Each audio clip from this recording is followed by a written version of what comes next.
नवी मुंबई महानगरपालिका भरतीचा फॉर्म कसा भरावा, त्याच्यामध्ये कोणत्या चुका आहेत ज्याच्यामुळे फॉर्म रिजेक्ट होऊ शकतो. मागे DHS DMRच्या वेळेस पण खूप साऱ्या कॅन्डिडेटनं फॉर्म चुकीचा भरला, त्याच्यामुळे त्यांचं सिलेक्शन होऊन पण नंतर फॉर्म रिजेक्ट झालं आहे.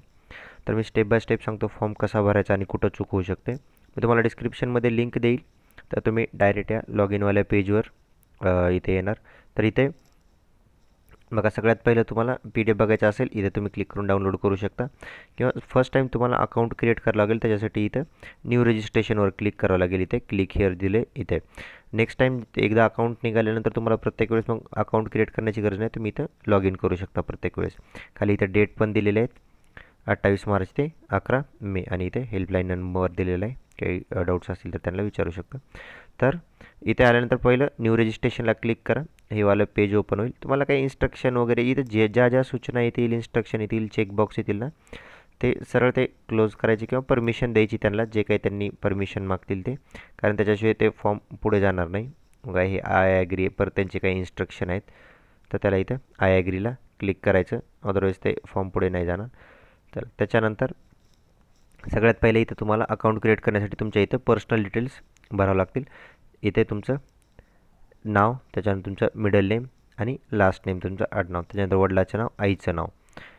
त्याच्यानंतर नेक्स्ट तुमच्या नावात बदल आहे का, जे कोणी मॅरिड कॅन्डिडेट असतील त्यांनी, किंवा दुसरं कोणी नाव चेंज केलं असेल तर तिथं येस काय, जर तुम्ही येस केलं तर तुम्हाला ते गॅजेट वगैरे लागेल. जर कोणाच्या नावामध्ये चेंज असेल तर, नसेल तर सरळ इथं नो करा. ओके. त्याच्यानंतर नेक्स्ट तुमची डेट ऑफ बर्थ, इथे कॅलेंडरचा लोगो इथं क्लिक केलं की ते कॅलेंडर ओपन होईल. तुम्ही डेट ऑफ बर्थ सिलेक्ट करायची तुमची, तर ॲटोमॅटिक तुमचं एज कॅल्क्युलेट होऊन येईल इथं. ठीक आहे, तुम्ही एलिजिबल आहे का नाही ते ॲटोमॅटिकली तिथे दिसेल. त्याच्यानंतर नेक्स्ट इथं जेंडर सिलेक्ट करायचं. त्याच्यानंतर मोबाईल, इथं मोबाईल नंबर टाकायचा आणि परत तोच कन्फर्म करायचा. मोबाईल नंबर तुमचा जो चालू मोबाईल नंबर आणि ईमेल ID आहे तोच टाका, कारण नंतर एक्झामच्या वेळेस पण तेच लागेल तुम्हाला लॉग इनसाठी वगैरे. ईमेल ID इथे तुमचा ईमेल ID आणि परत तोच इथं कन्फर्म करण्यासाठी टाकायचा. हा अल्टरनेट नाही टाकला तरी चालतो, त्याचा काही प्रॉब्लेम नाही. त्याच्यानंतर नेक्स्ट मॅट्रिक्युलर सीट नंबर, तुमचा 10वीचा जो रोल नंबर होता तो इथे टाकायचा आहे. आणि टाकताना अकाउंट क्रिएट करताना ना तो बरोबर टाका, कारण एकदा जरी इथं चुकलं ना परत नवीन अकाउंट निघत नाही, एका नंबरवर 2 अकाउंट निघत नाहीत 10वीच्या. त्याच्यामुळं एकदा काढताना प्रॉपर चेक करून टाका. त्याच्यानंतर next matricular month and passing year, इथे तुमचं जे काही असेल त्या सर्टिफिकेटवर ते इथे टाका. त्याच्यानंतर तुम्हाला इथे 3 सेंटर चूज करायचे आहेत. एक्झाम सेंटर प्रेफरन्स द्यायचा आहे की फर्स्ट एक्झाम सेंटर कोणतं, दुसरं कोणतं, तिसरं कोणतं. तुम्हाला मी दाखवतो पण कोणते कोणते एक्झाम सेंटर आहेत. त्याच्यानंतर इथे एक चेकबॉक्स असतो, तो चेक इथं टिक करायचा, असं क्लिक केलं की ते टिक होतं, आणि जनरेट OTP करायचं असतं. त्याच्यानंतर ठीक आहे, जनरेट OTP केलं की तुमचा जो ईमेल ID आणि मोबाईल नंबर टाकला त्याच्यावर तुम्हाला OTP येईल. OTP आल्यानंतर तो तुम्हाला व्हॅलिडेट करायचा असतो. त्याच्यानंतर इथं टिक करायचा आणि हा जो काही कॅप्चा दिलेला आहे इथं जो काही दिसेल तुम्हाला स्क्रीनवर तो इथं भरायचा आणि व्हेरीफायला क्लिक करायचं. तुम्हाला एक्झाम सेंटर कोणते कोणते आहेत बघा, मी म्हणलं होतं ना मेजॉरिटी ज्या सिटी आहेत ते तर राहणारच. सर्व सिटी बघा, अहिल्यानगर, अकोला, अमरावती, छत्रपती संभाजीनगर, बीड, भंडारा, बुलढाणा, आपलं चंद्रपूर, धुळे, गडचिरोली. ठीक आहे, बघा इथे लिस्ट दिलेली आहे. तर इतक्या सिटी आहेत एक्झामच्या, मेजॉरिटी तर आहेत भरपूर सिटी. तर एवढ्या तुम्ही एक्झाम सेंटर घेऊ शकता. असं नाही की नवी मुंबईचा पेपर आहे म्हणजे नवी मुंबईमध्येच एक्झाम होईल, तिथं जाऊनच तुम्हाला पेपर द्यावे लागेल, काही नाही प्रॉब्लेम. इथं बघा इतक्या सिटी आहेत, तुम्ही चूज करू शकता तुमचं सेंटर. तुम्हाला 3 सेंटर चूज करायचे आहेत. पहिलं नाही मिळालं तर दुसरं, दुसरं नाही मिळालं तर तिसरं. ठीक आहे, चला. त्याच्यानंतर तुम्ही व्हेरीफाय केलं, व्हॅलिडेट केला OTP, तर परत इथं बघा असा एक चेकबॉक्स येईल, त्याला क्लिक करायचं. हा जो काही कॅप्चा येईल तो इथं फिल करायचा आणि व्हेरीफायला क्लिक करायचं. परत एकदा तुमचं सर्व व्हेरीफाय, इथे तुमच्या सर्व डिटेल्स येतील.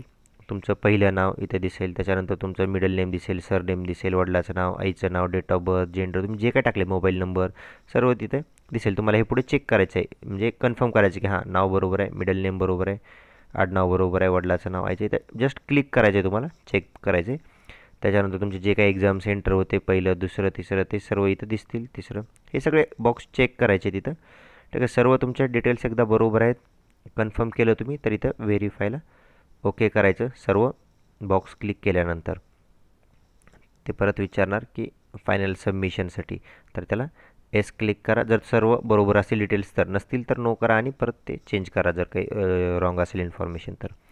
एकदा अकाउंट क्रिएट झालं तुमचं तर तुम्हाला ID पासवर्ड येईल, तुमच्या ईमेलला पण येईल आणि तुमच्या मोबाईलवर पण येईल.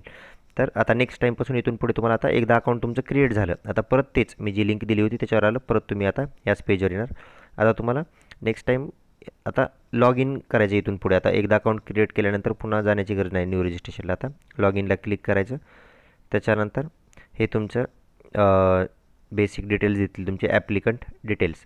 तर इथे तुमचे सर्व ऑलरेडी जे अकाउंट क्रिएट करताना तुम्ही डिटेल्स भरले होते ते सर्व दिसेल. Applicant number, name, mother name, age, gender, नावात बदल आहे का, mobile number, email ID, matricular seat number आणि तुमचे 3 सेंटर. ओके, हे पेज तुम्हाला ओपन होईल सगळ्यात पहिले. तर तुम्ही त्याच्यानंतर इथे अप्लाय फॉर पोस्ट याला क्लिक करायचं. ज्यावेळेस अप्लाय फॉर पोस्टला क्लिक करताल हे वालं पेज ओपन होईल. याच्यामध्ये इथे click here to apply for post याला क्लिक करायचं. त्याच्यानंतर हे वालं पेज ओपन होईल. ठीक आहे, तर याच्यामध्ये आता बघा तुम्हाला एवढ्या स्टेपमध्ये फॉर्म भरायचा, पर्सनल डिटेल, ॲडिशनल डिटेल, त्याच्यानंतर कम्युनिकेशन, क्वालिफिकेशन आणि डॉक्युमेंट. तर एक एक सांगू. सगळ्यात पहिलं हे फर्स्ट पेज ओपन होईल. त्याच्यामध्ये इथे टिक करायचं. ठीक आहे, त्याच्याशिवाय फॉर्म पुढे जाणार नाही. त्याच्यानंतर अप्लाय फॉर द पोस्ट इथे तुम्हाला पोस्ट चूज करायचं आहे. आता हे ऑलरेडी तुमचे जे बेसिक डिटेल्स भरल्या होत्या तुम्ही अकाउंट क्रिएट करताना त्या काही डिटेल्स ऑलरेडी येऊन जातील. ठीक आहे, ते परत भरण्याची गरज नाही, ते येतील. जे फक्त तुम्हाला भरायचं आहे ते काय, इथं फक्त तुम्हाला पोस्ट चूज करायचे सगळ्यात पहिलं. मग त्याला क्लिक केल्यानंतर हे इतक्या पोस्ट ओपन होतील. आता जे कोणी असतील ऑदर पोस्टचे पण ऑदर कॅडरचे तुम्ही आपापली पोस्ट सिलेक्ट करा. आता जे कोणी स्टाफ नर्स आहेत हे बघा इथं स्टाफ नर्ससाठी हे वाला आहे, staff nurse, nurse midwife GNM group C, staff nurse, nurse midwife GNM गट क.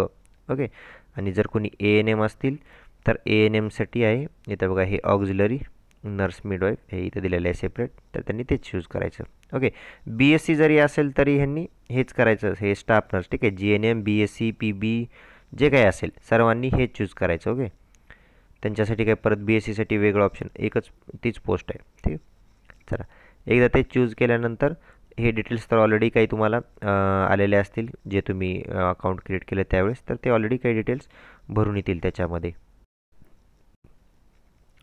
त्याच्यानंतर नेक्स्ट मराठी स्टेटस वैवाहिक तपशील म्हणजे मॅरिड का अनमॅरिड इथं चूज करायचं आहे. समजा तुम्ही इथे गेले इथे तुम्ही चूज करायचं मॅरिड अनमॅरिड. त्याच्यानंतर तुमचं आता ते विनाकारण विचारले त्यांनी डेट ऑफ मॅरेज हे नाही टाकलं तरी चालतं. ठीक आहे, लग्नाची तारीख काही गरज नाही. ठीक आहे, जर असेल मॅरिड तर कोणी सरळ अनमॅरिड असेल तर काही ते पुढले ऑप्शनच ओपन होणार नाही. हे ऑप्शन कधी ओपन होतात कोणते पण, ज्यावेळेस तुम्ही एखाद्या गोष्टीला यस म्हणता त्यावेळेसच ते ऑप्शन ओपन होतात. समजा तुम्ही मॅरिड वगैरे जरी ते सिलेक्ट केलं तरच हे लग्नाची तारीख, चिल्ड्रन्स हे ऑप्शन येतील, नाही तर तुम्ही अनमॅरिड केलं तर ते काही ऑप्शन येणार नाहीत. ठीक आहे, चला त्याच्यानंतर हे तुमचे 3 सेंटर दिसतील इथं तुम्ही जे काही चूज केले ते एक्झामचे सेंटर ते वाले. त्याच्यानंतर इथं बघा तुमचं नॅशनॅलिटी इथे इंडियन सिलेक्ट करायचं. Are you domicile of Maharashtra, yes तुमच्याकडे डोमिसाईल महाराष्ट्राचा असेल तरच तुम्ही फॉर्म भरू शकता, नाहीतर ते फॉर्म भरला जाणार नाही. ठीक आहे, त्याच्यानंतर तुमचं डोमिसाईल सर्टिफिकेट, लिव्हिंग सर्टिफिकेट याची अथॉरिटी. समजा डोमिसाईल सर्टिफिकेट घ्या तुम्ही, तर ते डोमिसाईल सर्टिफिकेट कोण इश्यू केलं त्यांचं इथं जसं सब डिव्हिजनल ऑफिसर वगैरे कोणी असेल तर ते अथॉरिटी तिथं लिहायचं की सब डिव्हिजनल ऑफिसर वगैरे टाईप करायचं. त्याच्यानंतर त्याचा तारीख, ते सर्टिफिकेट कधी इश्यू केलं हे इथं कॅलेंडर आहे, त्याच्यावर क्लिक केले कॅलेंडर ओपन होईल. त्याच्यावर डेट चूज करायची आणि त्याचा त्या सर्टिफिकेटचा नंबर इथे खाली मेन्शन करायचा. ओके, त्या सर्टिफिकेटवर जो काही नंबर असेल. त्याच्यानंतर नेक्स्ट कास्ट डिटेल्स, इथे पण सेम तुमच्या आता कॅटेगरीमधून फॉर्म भरायचा. आता मिस्टेक काय होती इथं, मी काल लाईव्हमध्ये पण सांगितलं होतं, प्रत्येक वेळेस सांगतो की तुमच्या कास्टला जागा असो नसो कधी पण कास्टमधूनच फॉर्म भरा. आत्ता जस्ट मला थोड्या वेळाला एकाने कोणीतरी मेसेज केला परत सांगून पण की सर मग कास्टला जागा कमी आहेत, ओपनला जास्त आहेत. अरे एक्झाम्पल बघा, ओपनला 10 जागा आहेत, तुमच्या कास्टला जर 1 जागा आहे तर तुम्हाला ह्या 10 तर ओपन सगळ्यांसाठी आहेतच ना, प्लस तुम्हाला ही एक पण तुमच्या कास्टची पण मिळणार, टोटल 11 जागा मिळणार. तुम्ही हे कास्टची एक तरी जागा कशाला सोडतायत, तुम्ही हे 10 जागेमध्येच चाललं की ओपनला 10 जागा आहेत सर मग मी कास्टमध्ये एकच जागा आहे कशाला भरू.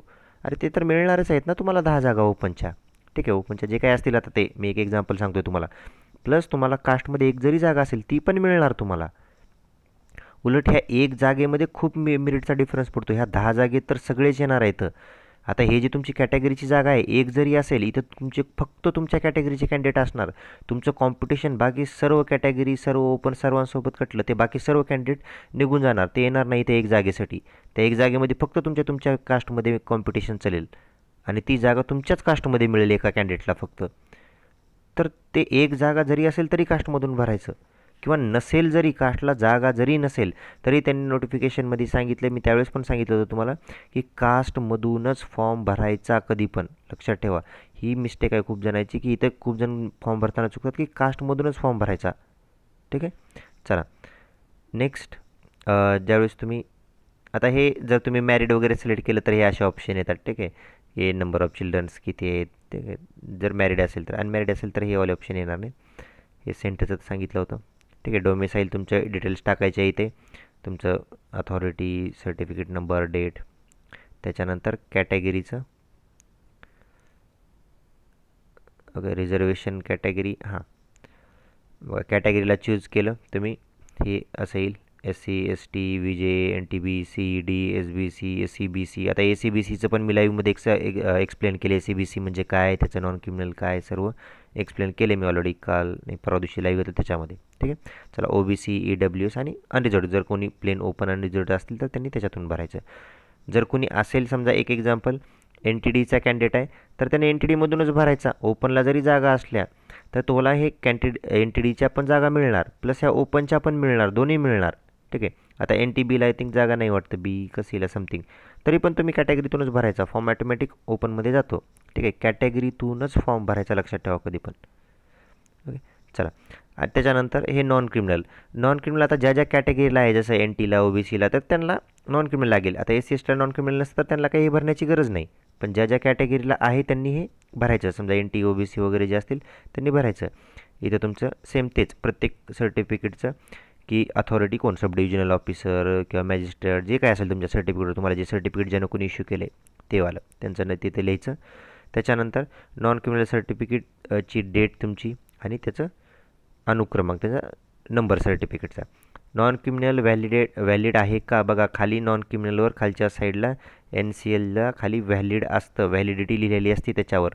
नसेल व्हॅलिड नसेल सर्टिफिकेट तर दुसरं काढून घ्या, भरपूर टाईम आहे, पटकन अर्जंटमध्ये दुसरं काढून घ्या.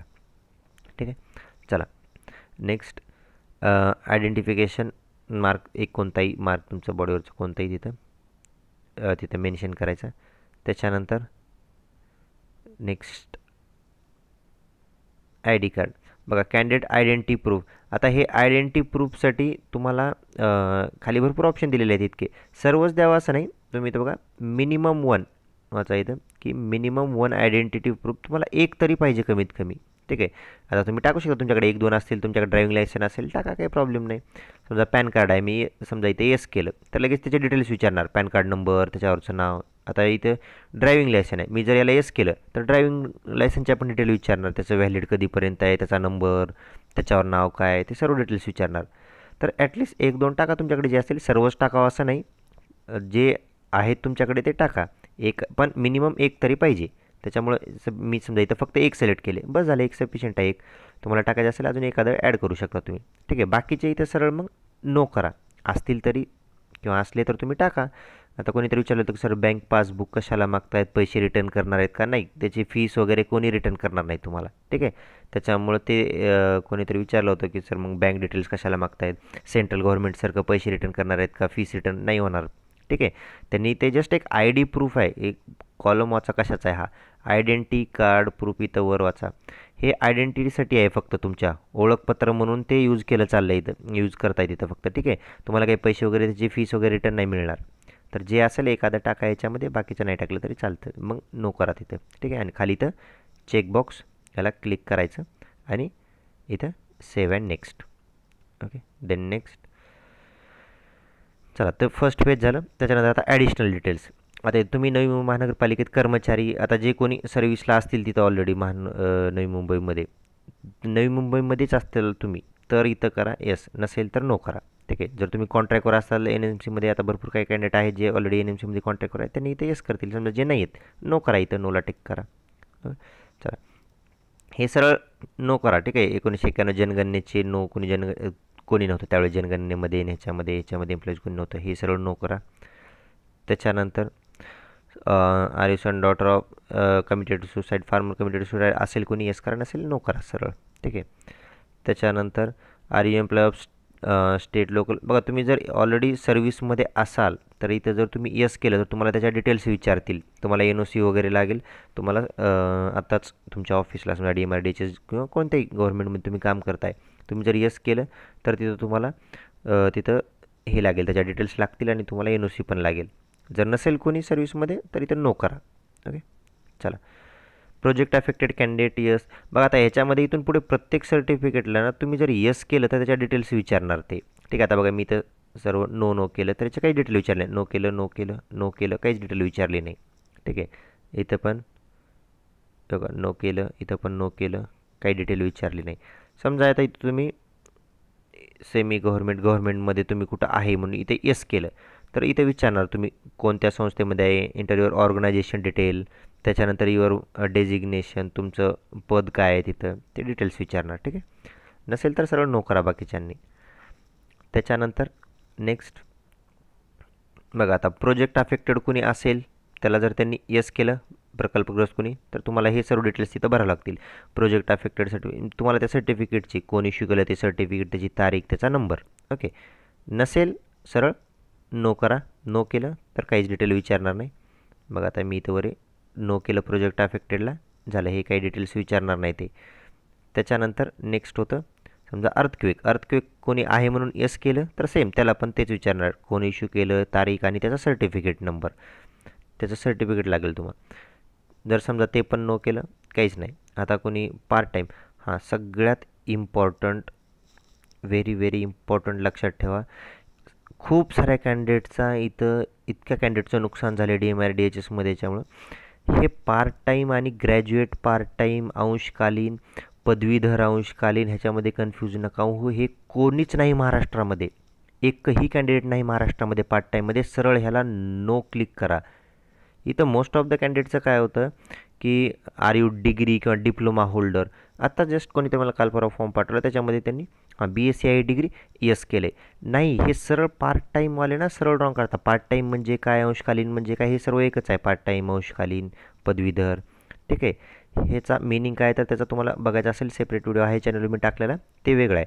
पण मी सांगतो महाराष्ट्रामध्ये कोणीच नाही आहे ह्याच्यामध्ये पार्ट टाईम, कोणीच नाही सध्या. तर सगळ्यांनी हे कंपल्सरी नो करा, नाही तर तुमचं सिलेक्शन होईल ह्याच्यामध्ये, कारण कोणीच नाही आहे म्हणजे महाराष्ट्रात कॅन्डिडेट. मग तुम्ही जर ह्याच्यामध्ये येस केलं तर तुमचं लगेच सिलेक्शन होऊन जाईल, कारण कॅन्डिडेटच मिळत नाही त्याच्यामध्ये. पण तुम्ही तिथं जर डॉक्युमेंट व्हेरिफिकेशनला गेले की तुम्हाला ते सरळ रिजेक्ट करणार, कारण तुम्ही पार्ट टाईम नाही आहे किंवा तुम्ही ग्रॅज्युएट पार्ट टाईममध्ये येत नाही. ग्रॅज्युएट पार्ट टाईमचा अर्थ वेगळा आहे, त्याच्यासाठी सेपरेट व्हिडिओ टाकलेला आहे मी, ते बघायचं असेल तर बघा. पण इथं सगळ्यांनी लक्ष करून इथं नो करा. इथं चुकून पण कोणी येस करू नका. तुम्ही जर इथं येस केलं तुमचा फॉर्म रिजेक्ट. कोणी चुकून येस जरी केलं असेल, काल परवा कोणी तर केलं होतं, मला पाठवलं होतं, मी त्यांना सांगितलं की परत दुसरा फॉर्म भरा. आत्ताच तुम्ही चेक करा सगळ्यांनी, जर कुणी हे पार्ट टाईम एम्प्लॉईज हा वाला सेक्शन इथं जर तुम्हाला डिग्री, डिप्लोमा होल्डर असं दिसतंय, पदवीधर, अंशकालीन असं दिसतंय, आणि तुम्हाला वाटत असेल की माझ्याकडे डिप्लोमा आहे GNMचा, किंवा मी डिग्री आहे माझ्याकडे BScची, किंवा मी पार्ट टाईम म्हणून कुठं तर काम केलं आहे, तुम्ही जर हे शब्द बघून जर तुम्ही सिलेक्ट करत असाल तर तुमचा फॉर्म इथंच सांगतो की तुमचं सिलेक्शन होईल आणि DVला जाऊन रिजेक्ट होताल तुम्ही. इथं क्लिअरली नो सिलेक्ट करा. एकानं पण इथं यस सिलेक्ट करू नका. ठीक आहे. मी क्लिअर परत सांगतो आहे की तिथं एकानंही सिलेक्ट करू नका तिथं फॉर्म पार्ट टाईमला. ओके. चला, माजी सैनिक सेम तेच, तुम्ही येस केलं तर हे डिटेल्स विचारेल, जर तुम्ही नो केलं तर नाही विचारणार. ठीक आहे. सगळ्यात इम्पॉर्टंट तो पार्ट टाईमवाला होता, कारण त्याच्यातच खूप जणांचं नुकसान होतं. ते ग्रॅज्युएट पार्ट टाईम म्हणल्यानं BScवाले शक्यतो तसंच करतात की, किंवा डिप्लोमा म्हणल्यानं GNMवाले पण त्याला सिलेक्ट करतात. ते कोणीच नाही, ते सगळ्यांनी नो करा. चला, स्पोर्ट पर्सन, इथे पण तुम्ही जर येस केलं तर इथे पण तुम्हाला सर्व, तुम्ही कोणत्या लेवलवर खेळले, त्या स्पर्धेचं नाव काय, तुम्हाला कोणतं मेडल मिळालं, त्याचं सर्टिफिकेट आहे का व्हेरीफाय झालेलं, तुम्हाला ते सर्टिफिकेट कोण इश्यू केलं, त्याची तारीख काय होती, त्या सर्टिफिकेटचा नंबर आणि तुमचं पावती नंबर, हे सर्व डिटेल्स लागतील जर असेल कोणी तर. नसेल कोणी स्पोर्ट म्हणून नो करा, काहीच विचारणार नाही. ठीक आहे. PWD कॅन्डिडेट सेम तेच, जर PWD कॅन्डिडेट असेल तर तुम्हाला इथं टक्केवारी विचारणार, प्रकार विचारणार. आय थिंक एकच प्रकार दिलेला आहे त्यांनी, फक्त लेगवाला. त्याच्यामध्येच आहे फक्त सध्या रिझर्वेशन दिलेलं त्यांनी ह्यावेळेस, बाकी नाही कोणतं. ठीक आहे. त्याच्यानंतर हे do you want wheelchair support, तर येस नो. ठीक आहे. हे PWD कॅन्डिडेटसाठी आहे, जर कोणी असेल तर त्यांच्यासाठी. त्याच्यानंतर हे ऑर्फन कोणी असेल येस, नसेल तर नो करा. जे आहे ज्यांच्यासाठी फक्त त्यांच्यासाठी सांगतो, नसेल तर सरळ नो करा. ऑर्फन टाईप तुमचं ते एक इन्स्टिट्यूशनल आणि नॉन इन्स्टिट्यूशनल असतात, ते त्यांच्यासाठी आहे. ठीक आहे. इन्स्टिट्यूशनल असेल तुम्हाला त्याचं सर्टिफिकेट पण लागेल. ठीक आहे. जर कोणी असेल तर ते इन्स्टिट्यूशनल नॉन इन्स्टिट्यूशनल तुम्ही ते सिलेक्ट करायचं आणि त्याचा सर्टिफिकेट नंबर टाकायचा. चला पुढे. त्याच्यानंतर झालं प्रिव्हियस एक्झामिनेशन डिटेल्स. हां, आता इथून खाली जेवढे आहेत, हे बघा, हे प्रिव्हियस एक्झामिनेशन डिटेल्स, मागील परीक्षेचा तपशील, इथून खालचे तुम्हाला जेवढे ऑप्शन दिसत आहेत सगळे नो करा. याच्यात तुम्ही एक जरी येस केलं तर तुम्हाला फॉर्म भरता येणार नाही. तुमच्यावर कुठला गुन्हा झाला आहे का, काही खटला आहे का, केस चालू आहे का, हे अशावाले असतात. हे सगळे नो करायचे तिथून खालचे. ओके. आणि at the end save and next. Okay. चला पुढे. नेक्स्ट आता कम्युनिकेशन डिटेलवाला. ह्याच्यात तुमचं फक्त ॲड्रेस टाकायचं आहे. ते तुमचं ॲड्रेस, कंट्री, तुमचं स्टेट सिलेक्ट करायचं आणि डिस्ट्रिक्ट आपली आणि पिनकोड टाकायचा. तुमचा जर ॲड्रेस परमनंट तोच असेल तर इथं येस करा, सरळ सरळ, काही प्रॉब्लेम, किंवा परमनंटच टाका आणि येस करा, दोन्ही सेम राहील, करंट आणि परमनंट. ओके. आणि सेव्ह अँड नेक्स्ट. त्याच्यानंतर खालच्या साईडला इथे सेव्ह अँड नेक्स्ट दिलेलं आहे, तिथं सेव्ह अँड नेक्स्ट करायचं. नेक्स्ट पुढल्या पेजला जाईल. बघा आता हे क्वालिफिकेशन आणि एक्सपिरियन्सवालं. तर मला इथं मराठी लँग्वेजचं ज्ञान आहे का, इथं येस सिलेक्ट करायचं. त्याच्यानंतर तुम्हाला इथे 10वी-12वीच्या डिटेल्स भरावं लागतील.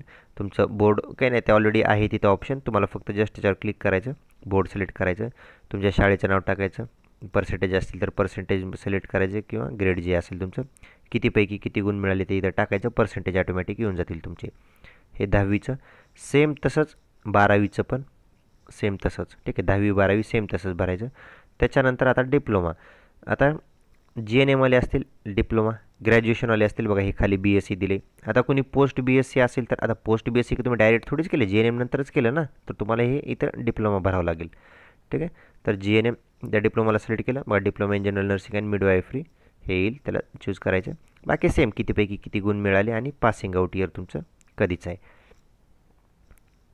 सेम. त्याच्यानंतर कोणी BSc कॅन्डिडेट असतील तर बघा इथं क्वालिफिकेशन डिग्री, त्याच्यामध्ये BSc नर्सिंग आहे, ते चूज करायचं. त्याच्यानंतर सेम, कितीपैकी किती मार्क मिळाले, पासिंग आउट. ठीक आहे. त्याच्यानंतर नेक्स्ट हे do you have a valid registration of Maharashtra nursing, तुमच्याकडे रजिस्ट्रेशन आहे का, यस. आता कोणी मी लाईव्हमध्ये सांगितलं होतं की सर पावती आहे, अरे 2 वर्षाचा एक्सपिरियन्स पण मागितला आहे ना पुढे. तुमचं रजिस्ट्रेशन आहे का नाही त्याचं काही बॅटर्स करत नाही, तिथून पुढे तुम्हाला 2 वर्ष एक्सपिरियन्स पाहिजे अजून. ठीक आहे. तरी तर ऑब्वियसली सगळ्यांनी येसच करावं लागेल. त्याच्यानंतर नेक्स्ट तुमचं एक्सपिरियन्स तुम्ही कुठं काम केले का, इथे सर्व डिटेल्स भरायचं.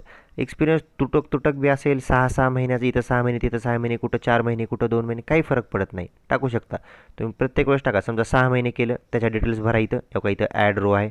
चला दुसऱ्या हॉस्पिटलमध्ये 6 महिने केलं, परत हे चालू ते सर्व ॲड करा, पुन्हा अजून ॲड रो करा, चालतं. तुटक बी एक्सपिरियन्स असेल तरी चालतं, काही प्रॉब्लेम नाही. तर इथं भरायचं कुठं काम केलं, कोणत्या पदावर केलं, कधी जॉईन केलं, कधी सोडलं.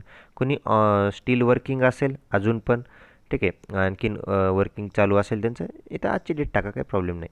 फक्त इथे एक्सपिरियन्स ऑटोमॅटिक कॅल्क्युलेट होतो, तो 2 वर्षाच्या पुढे गेला पाहिजे, 2 वर्ष भरले पाहिजे इथं, तरच फॉर्म पुढे जातं, नाही तर फॉर्म पुढे जात नाही. ओके. चलो नेक्स्ट.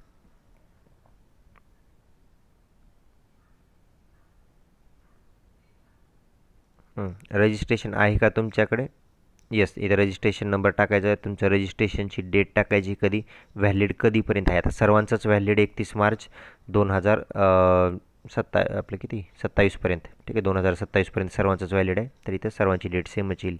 ठीक आहे. फक्त तुमची रजिस्ट्रेशन केल्याची डेट वेगळी येईल. त्याच्यानंतर हे एक्सपिरियन्स मी आत्ता सांगितलं तुम्हाला. चला लास्टवाला आहे की तुमचे डॉक्युमेंट अपलोड. आता हे डॉक्युमेंट सर्वांसाठी सर्वच कंपल्सरी आहेत असं नाही, तुम्ही जे सिलेक्ट केले त्याच्यासाठी आहे. समजा कुणी खेळाडू आहे तर त्याला खेळाडूचे डॉक्युमेंट अपलोड करा म्हणतील ॲड, किंवा कुणी धर्मग्रस्त आहे तर त्याचं अपलोड करावं लागेल त्याला. ठीक आहे. बाकी कॉमनवाले जे आहेत बघा, हे सगळ्यात पहिले अपलोड स्कॅन फोटो. तुम्हाला इथं फोटो हे करावं लागेल, अपलोड करावं लागेल. त्याच्या इथे कसा पाहिजे काय त्याचा क्रायटेरिया इथं दिलेला आहे. ठीक आहे. तर इथं फोटो अपलोड करावं लागेल. अपलोड करण्यासाठी इथं क्लिक हिअर टू अपलोडवर क्लिक करा. तुम्ही फोटो अपलोड करू शकता. त्याच्यानंतर लाईव्ह कॅप्चर पण करू शकता फोटो. त्याच्यानंतर इथं साईन अपलोड करायची. त्याच्यानंतर इथे काय अपलोड करायचं बघा, इथे लिहिले upload your 10th class marksheet. 10वीची मार्कशीट अपलोड करायची. त्याच्यानंतर इथे 12th upload your scan 12th marksheet. इथं 12वीची मार्कशीट.